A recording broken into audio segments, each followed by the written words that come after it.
Nuance with Nikki, the nitty gritty, even if it's shitty. I haven't watched this channel so much. This is a highly intelligent guy. And what I appreciate about him is his humility and his willing to listen and try and understand South Africa instead of making assumptions and just whatever, right? So there's one little point that he's made here, and I'd like to answer him to the best of my ability, okay? I've only got a vague idea of where I'm going with this video, so please expect to ramble.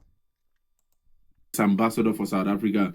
He speaks a lot about South Africa, where he has always been. He has built schools for black children in South Africa. So he's an embodiment of the whole South African ethos. And he has a really interesting perspective to this whole undocumented foreigners in South Africa and why, South Africa needs to be pure. And from his own perspective in that South Africa, and that is one thing that usually confuses me, because when the likes of the EFF speak about South Africans, they seem to be speaking about a different people. When the MK speaks about South Africa, they seem to be speaking of a different people, and the D and the like. So, but Gary Player here is actually speaking about how illegal foreigners and the whole the likes of the EFF speak about South Africans, they seem to be speaking about a different people.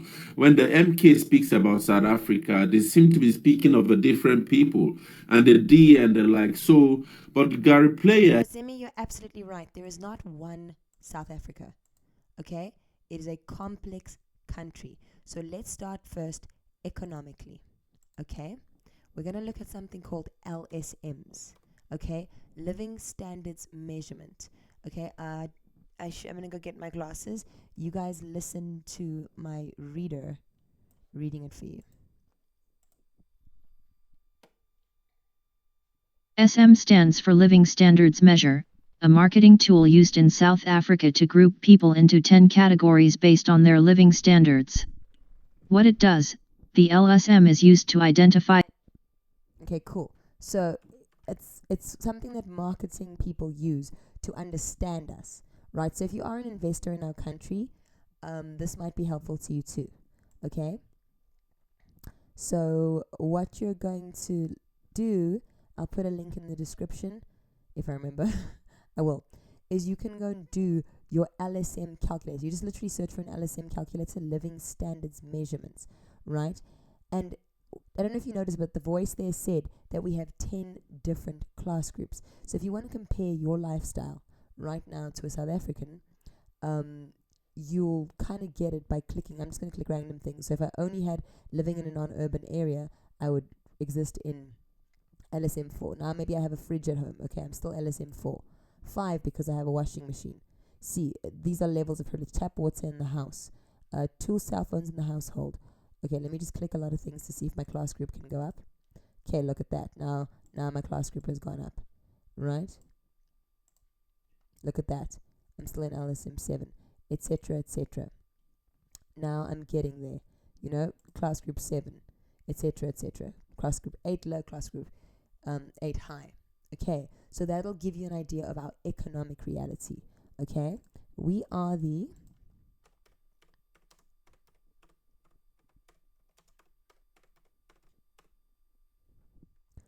most unequal country in the world.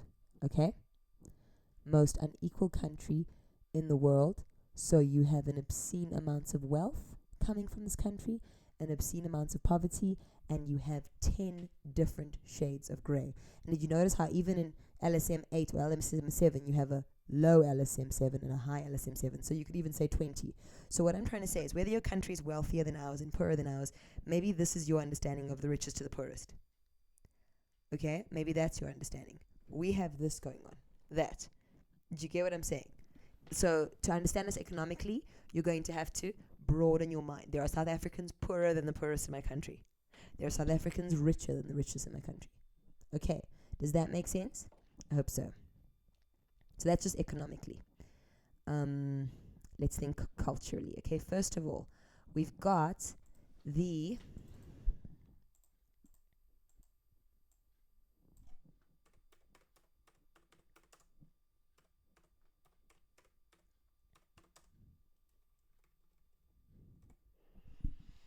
youngest language in the world, Afrikaans. Afrikaans, spoken by the most diverse group of people in the world. Youngest language.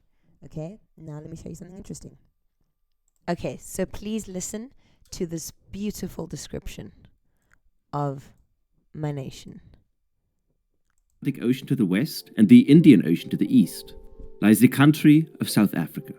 So remote, yet so incredibly important to human history. It is thought to be the birthplace of the Homo sapiens, and I believe that we as a species couldn't have picked a more picturesque and fascinating country to start our journey from. Did you hear that? A whole bunch of political shit stops when you grasp that. Okay, this person's voice is a bit less musical, but let's listen to what he has to say. Humans and their hominid ancestors have lived in South Africa for millions of years. In fact, the UNESCO World Heritage Site, the Cradle of Humankind, just 50 kilometers west of Johannesburg, has the largest and oldest collection of hominid fossils found, dating as far back as 3.5 million years ago. Our species, Homo sapiens, has lived in this area for at least 170,000 years. 170,000 years. The first words in the world were spoken in South Africa. So a side note there to those people who want to turn this into a country of only one race, whatever, because it's Africa. If you're going to argue that only the original people should be here, that is every race, every tribe, every creed, every language, technically has a right to be here spiritually. However, we're grown-ups. 7 billion people or 8 billion people are not going to fit into South Africa. Okay? That's not realistic. But you have no more right to South Africa on the basis of your skin color than the next person if the only consideration is DNA. It is the birthplace of humanity. And what is fascinating is what he's about to say next. Yeah, you can't argue with whatever 17 million years that he said. Lived in this area for at least 170,000. I'm sorry, 170,000 years. But 3.5 million years ago, pre-humans as well. Years. Direct descendants of this first wave of human migration are still present in the area today. Do you understand that? The Khoisan are direct descendants of the first human beings that ever lived in the world. So you've got here the youngest language in the world spoken, the oldest language. That is a cultural spectrum that exists nowhere else. Okay? The colored people are the ones that mostly have Khoisan blood, I believe. I might be wrong about that. We're often the ones most speaking for their rights. They're a big part of our heritage. So even though we come from all over the world, on a paternal sense, maybe, we also have a deep root in this nation. We have roots in many, many places. We are the most genetically diverse people in the world. The most genetic diversity that you can ever have is between Malay DNA and Khoisan DNA. And a colored person has that spectrum of genes. So from a DNA, I've already told you that from a economic point of view, it's more complex than any country. From a DNA point of view, it's more complex than any country. Let me see what else I can find. Okay, I do recommend that you go and watch this whole video, but I'll play you little snippets from it. Even in the nature of South Africa, even her natural geography, guess what?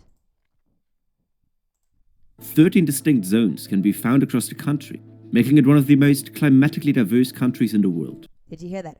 Our climate is one of the most climatically diverse. He's going to talk about how we have everything from snow to deserts and everything in between. The country, making it one of the most climatically diverse countries in the world. Yep, just because of where our oceans are, where we are in the ocean, it makes it very, very diverse for a space that's small. Okay, so I've shown you the temperature. What else can I show you? Okay, so then he's going to talk about this botanist. The world has only 5 kingdoms of flowers. So I've shown you South Africa's economic diversity. I've shown you her genetic diversity of the people. And now I've also shown you the temperature, diversity of temperature, right? now let's look at our flowers, just our flowers. Of these, the Holoctis, Neotropis, Paleotropis, and Australis cover nearly the entire planet. But the flora So can you see? Look at those different colors. Those are the different kingdoms of flowers. that developed on the southern tip of the African continent was determined to be too distinct to be grouped into any of these kingdoms, making it its own Capensis, or Cape Floral Kingdom. This relatively small area is not just very different from the rest of the world, but also extremely diverse within itself, boasting thousands of different plants, many of which are endemic to South Africa. To put some numbers onto this, it is estimated that the fynbos, the roughly 200 Fynbos. To put some numbers onto this, it is estimated that the fynbos, the roughly 200-kilometer wide coastal belt, is home to around 9,000 species of plants, of which around 6,000 can only be found here, which is on par with the Malaysian tropical rainforest or the Amazon. Did you hear that? So our flowers themselves are the most diverse. This is why one of our names is the land of contrasts. We are, I believe, the only place with 3 different capitals. 3 different capital cities. Okay, listen to these words. As the rainbow nation of ethnic diversity. This is a land of incredible riches, of stunning landscapes, exceptional plant biodiversity, and the safari. This is a land of gold, of diamonds, and the greatest concentration of mineral wealth anywhere on Earth. Only one country can claim to have all of these. Only one country is South Africa. To all those people who ask what's special about South Africa, all of that. How are we supposed to remember all that? Okay. Did you hear what he said? Country of greatest mineral concentration, something of that sort. However, did you know that we are a water poor country? We are not a water rich country. So please, when visiting, ensure that you take shorter showers. If you can, use your water, your bath water, your shower water in other ways, like putting a bucket in your shower. That would be really, really helpful to use for your toilet. Those kinds of things to save water are really important to our nation, please. Okay, I'm going to show you random footage. I was trying to make you a video a year ago about South Africa, and I didn't end up making it. I guess I was just insecure about it as a newer YouTuber. But please just bear these little snippets in mind, and I'll comment as I go along. Video where I will be teaching you South African slang. Now, please keep in mind that South Africa is a very diverse country. We have about 11 official languages. We have so many different cultures, so many different ethnic groups, and so you won't find every slang word in South Africa on this video. So if you're listening and you don't hear any slang words from your region or adapted from your language, please don't get upset, because I'm just like literally using slang that I grew up around. Okay, so what you should take away from that's Miss Universe South Africa, our longest reigning Miss Universe, Zozibini Tunzi. She seems to be appearing in a lot of my videos lately. But what you should hear there is that Zozi is insecure about misrepresenting South Africa. And she's trying to tell you she can't speak for all South Africans. I used to have footage of her saying that exact wording. Okay? So no South African feels like we can speak for the whole country. It is the size of the eastern seaboard in the United States. There is no way that even an American can speak for that many people. For that bigger region. Okay? Anybody in New York can tell you they can't tell you everything from there down to New Orleans. Do you see what I'm saying? So bear that in mind, please. Okay, so next we're going to see some footage from a video I was supposed to, as I said, edit a long time ago. So the footage might be a little bit disorganized, but I'm just going to take it as that's a sign from the universe of what I should show you. I will pause, okay? This is from the time we were having the Tyler versus Tyler discussion. At the time, I was really trying to make an informative video about why we say colored versus Americans being offended. They're not the only ones in the English-speaking world that don't use that word and that think of it as offensive. However, I no longer apologize to Americans for that. I realized that there was a lot of hubris there trying to shut us up. I realized there were a lot of Americans on our side with that. but I was trying to make the point of how different our country is. Bear in mind that we were under a period of sanctions as well. I've mentioned this before on my channel. We were under a period of sanctions. That was a lot like living apart from the world in the naughty corner.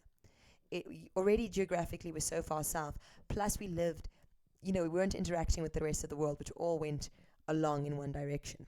This contributed to a culture of extreme uniqueness. Okay, so some things I may say here may surprise you. All right. Uh-oh. Cool. Just give me a second, please.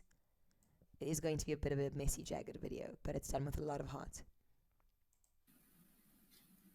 Now, if you're still uncomfortable with the word coloured, you're probably from another Anglophone country.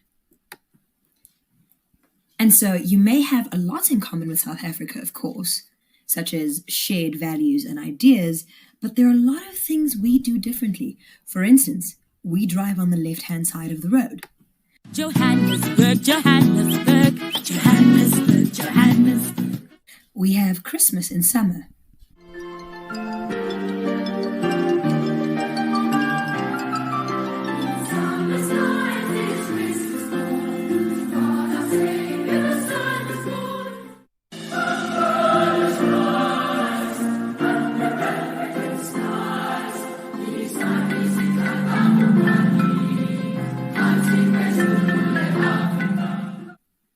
New Year's too. It's summer and it's New Year. We're so glad that you here. We might not measure things the same way you do. The holes there of the safe is 5-inch thick. Sorry, Marv. The fuck's an inch? That's 2.5 centimeters. You may be better at soccer than us.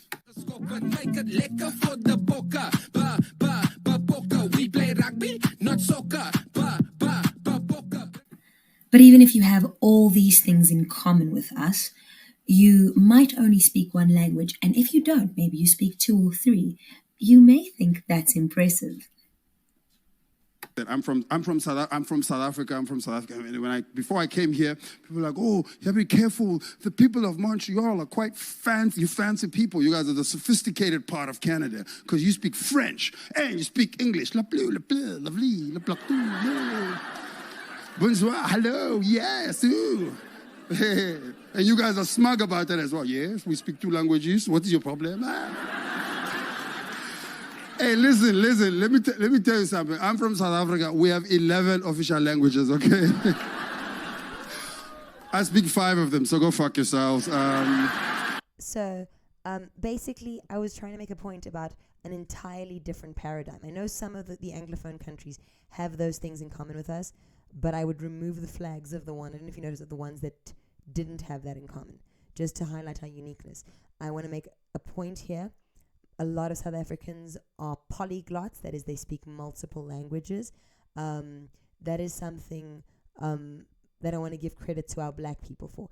Even in a period where people kept them back from education, even in a period where, even though there are many South Africans today that are illiterate, our black people are easily, the average black South African, is able to speak 6 languages. My great-grandfather spoke 13. 13 is impressive. To us, 5 isn't. Okay. All right, I was going to make a point on languages, so I just skimmed a video. But another point is South African history is often not highlighted in the world. Many people have no idea how much we've contributed to the world. I completely forgot about this. I'm so glad I stumbled upon it again. It's interesting because I guess technically the first bulletproof vests were created by the Zulus when they were fighting the British. Because Shaka discovered that if you dip your leather shield in water before you go into battle, then the pellets couldn't penetrate. Is it really? Was that? It hardened the leather that much? And that's how the Zulus could kill so many. Because what would happen is they only needed 1 bullet, and then they would advance so quickly that then they would kill 5 or 6 British people before they could reload. Do you have Zulu blood in you? I do. I guess yes, because I mean Xhosa people are of the Zulus. Oh, do that yes, again. I'm half Xhosa. Oh, do it again. So, Xhosa, I love Xhosa. that. I can't do that. I love that. It's given as an exclamation mark, isn't it? No, that's the X. So there's the 3 clicks. There's the X, which is the and then there's the Q, and then there's the C, which is. So those are the three different. So that's the. You've seduced me. Oh, thank you. Okay, just a little point here. He's speaking about Nguni languages that have 3 clicks in them. Remember we said we had 11 official languages. We now have 12 because there is sign language. That's an official language. But there is one very important group of languages that is constantly ignored. Okay, like many things in our country, some things had their roots in apartheid or in colonization. And the ANC, which may have marketed itself to you, our ruling party, may have marketed itself to you as the party that brought liberation. That's completely a misbranding. They have in many ways continued the legacy of apartheid, particularly economically. Politically, we technically have freedom. Economically is one of the ways we don't. But one of the groups they've consistently ignored is the Khoikhoi and the San, the original inhabitants of this country. You're about to see a chart from my video of how many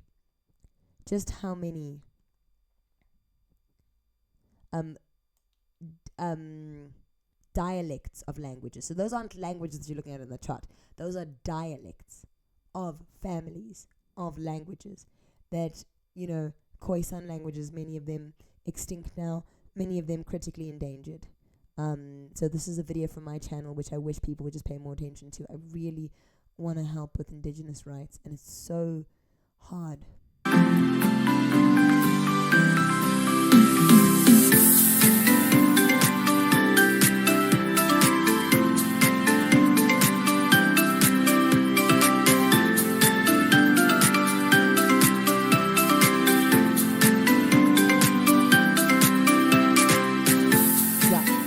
Largely exist in our blind spots, and we're all responsible for that as a country, and it deeply saddens me.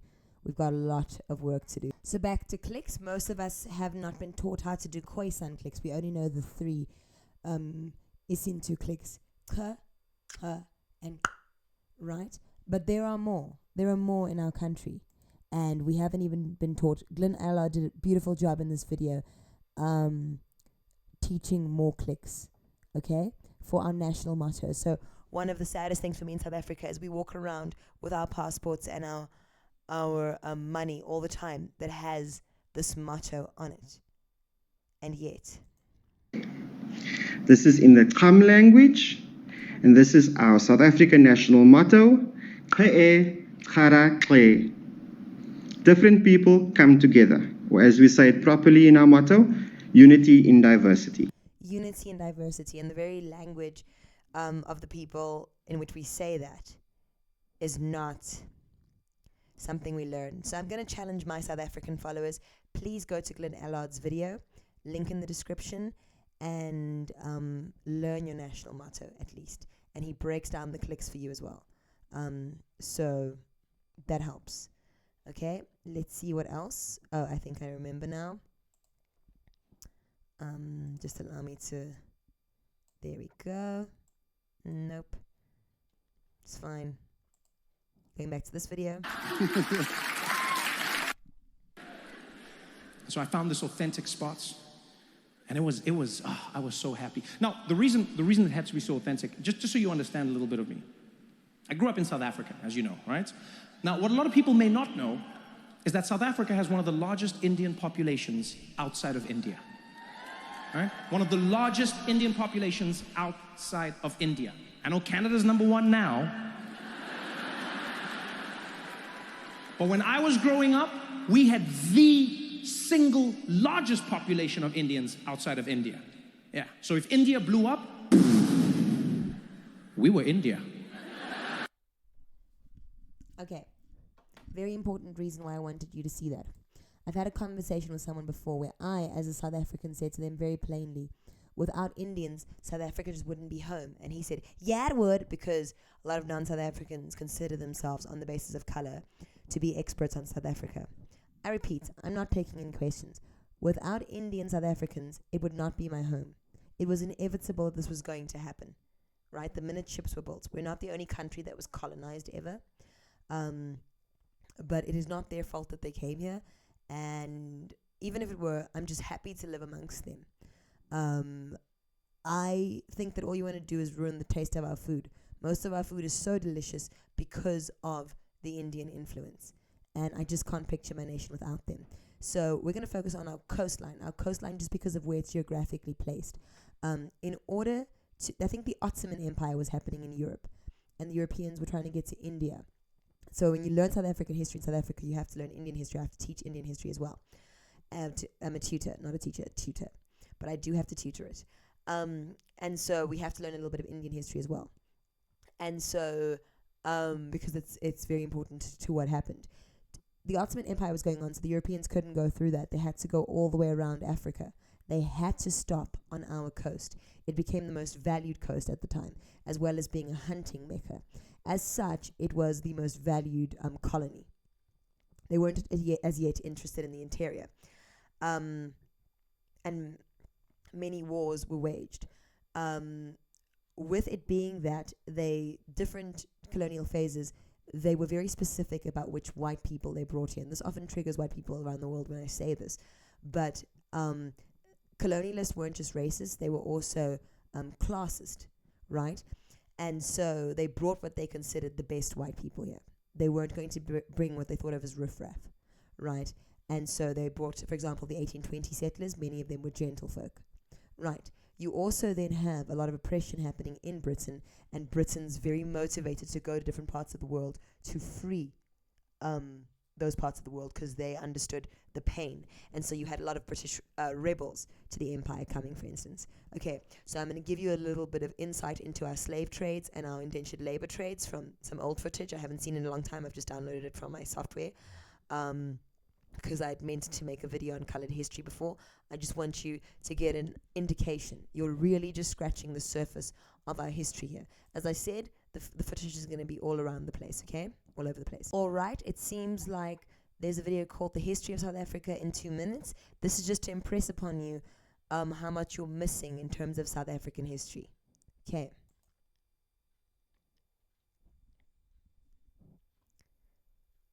So all the different people who lived here.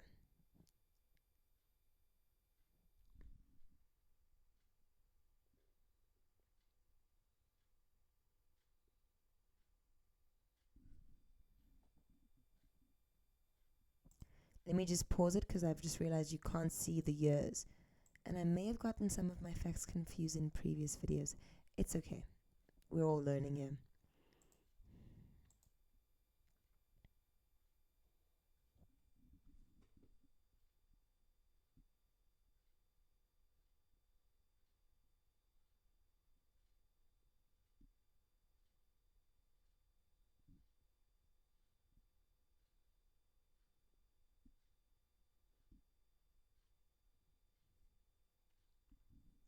Okay, so you're just seeing over 4 centuries how almost every decade there's a national change, or sometimes 50 years, whatever.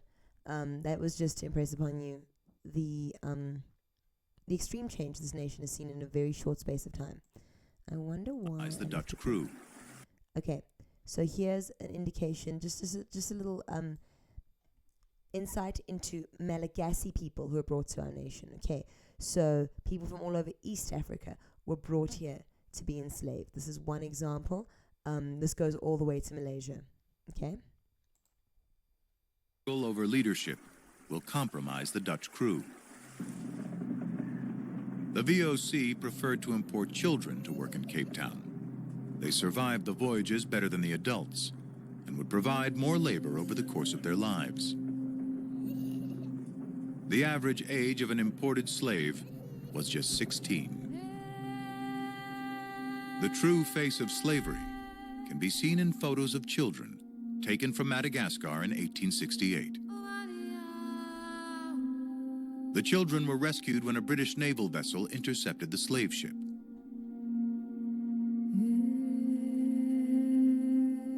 So there you've got pictures that are probably never shown around the world of my ancestors, the ancestors of the colored people. Okay, our black people were above selling people into slavery. And I constantly make the point that it's not fair to call them that. But our colored people are descendants of the enslaved, and that's also a very complex history. And so here, in our country, they preferred bringing children. They preferred bringing women. And even if they brought men, the moment you landed in our country, there was identity theft as well as dignity theft. They took away your name.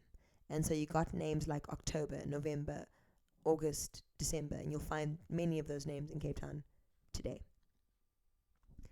And so that's why we had to create the youngest language in the world for easier communication. The photos have attracted the attention of South Africa's leading human rights advocate, Archbishop Desmond Tutu.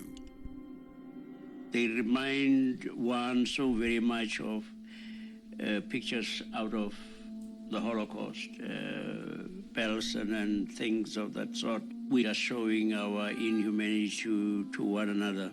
We have bandied about that word slavery, not always aware of just how inhumane the conditions were.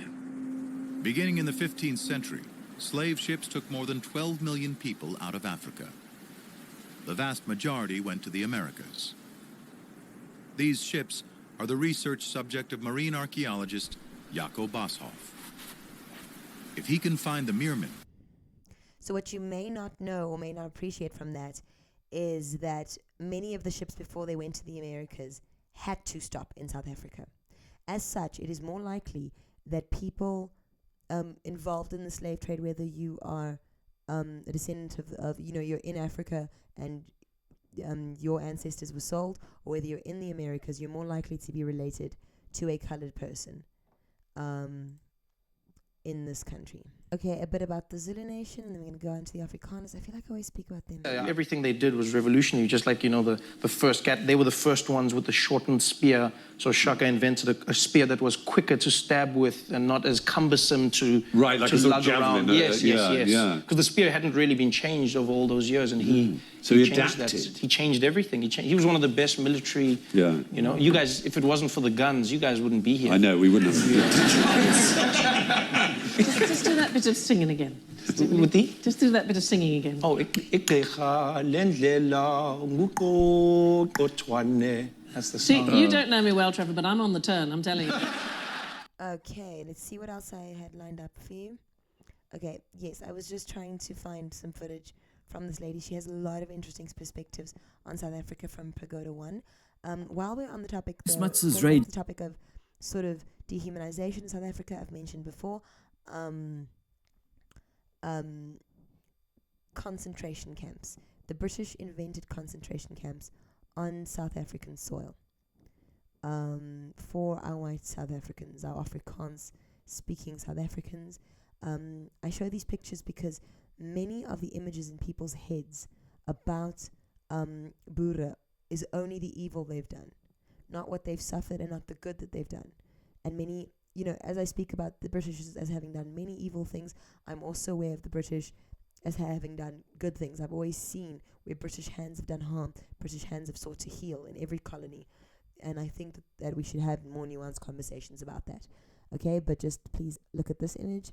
If I can find it, there it is. Rather disturbing one. But that's what happened. So without South African suffering, would the Holocaust have been as bad as it was? Without a South African general like Shaka Zulu, who revolutionized war, would the resistance to the concentration camps and the resistance to World War II have been what it was? You know what I mean? Because bearing in mind, I believe that in both of those battles, I might be wrong, but in both of those types of war, I believe that Sir Winston Churchill was involved. Okay, so let's just learn a little bit about that. To end this guerrilla warfare, the British adopt brutal methods to crush further Boer resistance.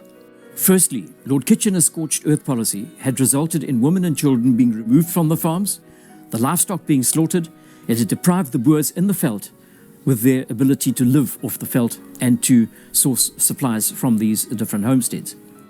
So, snippet over here. Off the veld and to source supplies from these different homesteads. Icy Smuts is put under house arrest despite her pleas to be sent to a concentration camp with other Boer women. The harsh treatment of Boer women and children provoked Smuts and his men to fight on with renewed desperation and anger. British welfare campaigner Emily Hobhouse brings world attention to the plight of the Boer women and children.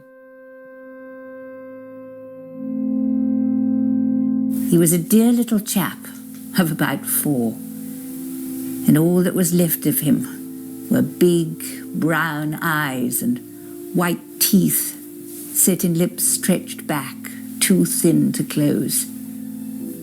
He was emaciated.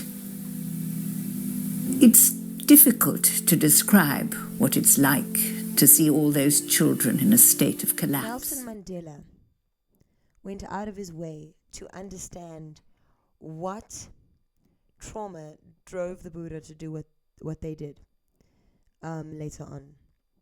And when they were in this vulnerable space right after this, it is also to be noted that much like an Austrian going to Germany and pushing them to do what they did, yes, they're responsible. Much like an atheist going to Israel and pushing them to do what they did. There was a person from Holland by the name of Hendrik Verwoerd, who was a catalyst, the main catalyst, the most famous catalyst in the history of apartheid, and the system of apartheid. So there is a lot of context. This is not excusing people's behavior. This is just saying that you don't understand. You don't understand. A lot of misconceptions, for example, around African men being weak. Not at all. I cannot go into all the battles that were fought and all the courage that was shown. I have shown it before in my videos about black people and my videos about men. Okay? My aim in showing you this video is the varying perspectives around World War I to give you an idea of how politics in South Africa still is complex like this. It still has these dynamics, these tensions.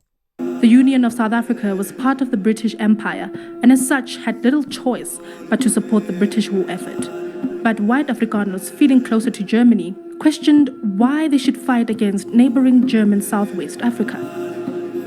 Their rebellion was quickly crushed. The black elite felt torn. Their allegiance to King George, not the Union.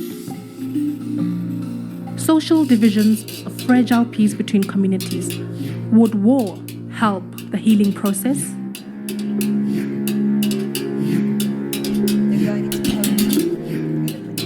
Our enemy, they say, is the German man, fighting to occupy others' land.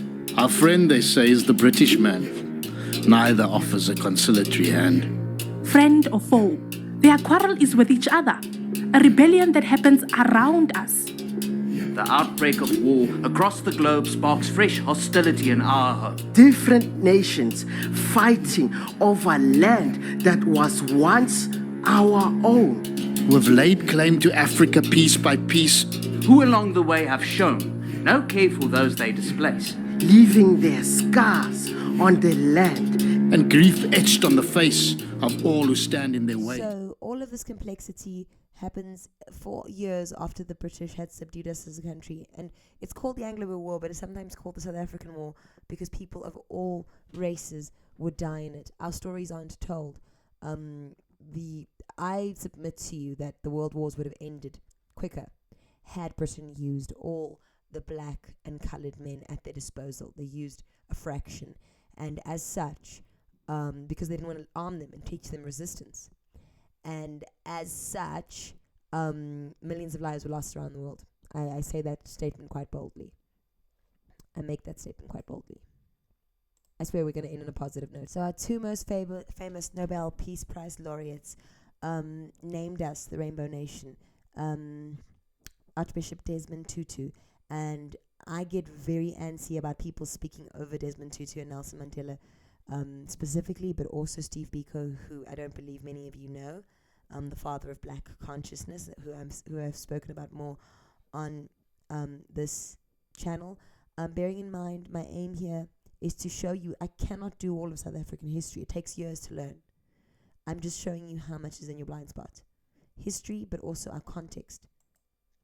after apartheid was abolished in 1994. He was noted with the phrase, the rainbow people of God. It was derived from the Bible-based story of Noah and the ark. In the Bible account, the rainbow was used by God as a sign of peace. The phrase was reiterated by President Nelson Mandela during his inauguration speech on May 10, 1994. One of us is as intimately attached to the soil of this beautiful country as are the famous jacaranda trees of Pretoria and the mimosa trees of the Bushveld. Each time one of us touches the soil of this land, we feel a sense of personal renewal, a rainbow nation at peace with itself and the world. The Rainbow Nation is fitting as South Africa is very diverse. 5 racial population groups are identified in South Africa. They are Black Africans, Whites, Coloureds, also known as Cape Coloureds, Indians, and Asians. There are many other minority groups. Yes, so Asians are brought here because no one else wanted to work for low wages. Okay. So a little bit on the weird ways that we speak in this nation. Things that are slurs here are not slurs elsewhere. The words are weird. And then I'm going to end on a positive note. My country is tired of strife and fighting. And what drives me on this channel is all the stories of torture and people who died unfairly. Black, white, colored, and Indian in our prisons. I get very triggered around my aunties and uncles having gone through this. And so I'm driven to speak back to anybody who tries to relegate us to a textbook. Especially when a lot of these things happened within, 10 minutes of me. There's a torture prison 10 minutes this way. There is my constitutional court 10 minutes that way. There is right across the road from that a hospital called Florence Nightingale, the woman who was first registered as a nurse in the world, in Kimberley, South Africa, my grandparents' home. Nelson Mandela was my grandfather's friend long before he was famous. And that's very common in South Africa, that someone knows someone who knows Nelson Mandela. Friends of friends are prisoners. There are children that had to be freedom fighters, famous ones, that had to stand man alone fighting small armies. I've spoken about Ashley Creel on my channel. I do recommend that you watch my channel, even when I make mistakes or whatever, to get an idea of how deep the river runs and what pushes us. Okay? So before traffic lights existed in South Africa, the police used to conduct traffic by hand. They used their hand like this, and some people might think that looks like a robot, so I guess that's one of the options. They used to conduct it by hand, as traffic officers still do to this day, and obviously because of load shedding, there's a lot more policemen conducting with their hands, and actually this is just some random dudes. Anybody can come conduct traffic in South Africa, that's another thing. It's cool, it's great. Anyway, when traffic controllers were eventually replaced, when the robots came, traffic lights, it created an impression that human jobs were being replaced by machines, and hence the shifting of the meaning to robots. Because traffic lights robots, but when they don't work, the random homeless people will direct traffic and we'll pay them whatever tips we can. That's just one of our quirks. So we have many. Another thing to know about our slang is much of our slang comes from other languages that we speak. The majority of us speak at least 2 languages. As I said, the majority, like at least 2. As I said, our black people tend to speak at least 6, right? Or 4 at least. It really depends on where you live, what your history is, what the cultural and ancient history is of that place, as well as the colonial history, because they differ from region to region. Okay, but the point is, my country is tired of strife and all these things. Majority of us want to get along. We still have a lot of stubborn races, but most of us are very good at fighting them too. We've got the musculature for that. I did not realize I was not recording. As I was saying, I'm so happy that as much as I love the song, I'm so happy that less of our music sounds like this.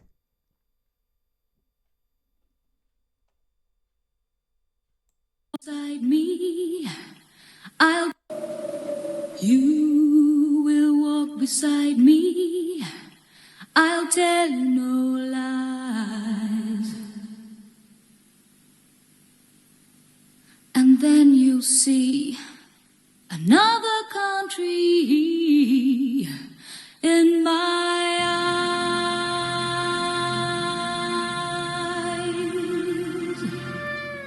If we could reach beyond the bounds of blame and make history blind and peel away these embalmed words, this is all we'd find. A mother's cries, fear in an old man's eyes, a child's blood on the walls. No crueler price to pay, no harder way to fall. Rest in peace, Chris Hani. Songs like this speak of South Africa's yearning for apartheid just to end. Today, one of the biggest privileges we have is that we can hear songs like this. Songs that are just frivolous and fun, sometimes proud. I'm just playing you a random pop song, okay?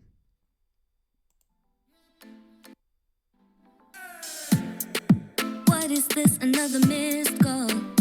Do you know he be calling me in the middle of the night, yeah? What is it that he's looking for? Do you know that when he's holding you, his eyes are up to me? So put a leash on your man, girl, and hold on to him tightly. Hold on to him tightly. Cause he's the one who's flirting with me. He's the one who's messaging me. He's the one who keeps calling me, yeah. Angifuni ndoda yako. Angifuni ndoda yako. I don't want your man. You know, it's just, yeah, it's just a privilege to be able to, I don't know, sing random stuff. Okay. Guys, I want to thank you for joining. All I was trying to do with that video was a random motley crew of things. It was just trying to answer the question of South Africa's complexity. So, no, there is not just one South Africa. There are 60 million different experiences, and I know that's true of every country. But with this country's complex geographical position, with this country's complex geographical position, with this, please excuse the phone, with this country's complex economic conditions and her complex history, it is not something that you can just approach as a chapter in a textbook. It is not just heterogeneous. I know there are many heterogeneous countries. That is a country that has a lot of different genes in it, a lot of different cultures. It is also multilingual. It is a place with 3 capitals, 12 official languages now, and wants to have more. It is a place in transition right now. It's in transition, aiming for something. Okay, and I would have those. My mission on this channel is to encourage people to either leave us alone while we're doing that hard work, or to contribute to our country. As children of miners, as children of farmers, as children of entrepreneurs, which we've been for centuries. It's been miners, farmers, hunters, gatherers, entrepreneurs. Those are all resourceful people. As such people, we are problem solvers. We pride ourselves on our ability to solve problems. And that is the caliber of people we want to live with and interact with. Thank you for joining. This has been Nuance with Nikki. Weird, all over the place. Nuance with Nikki. Thank you.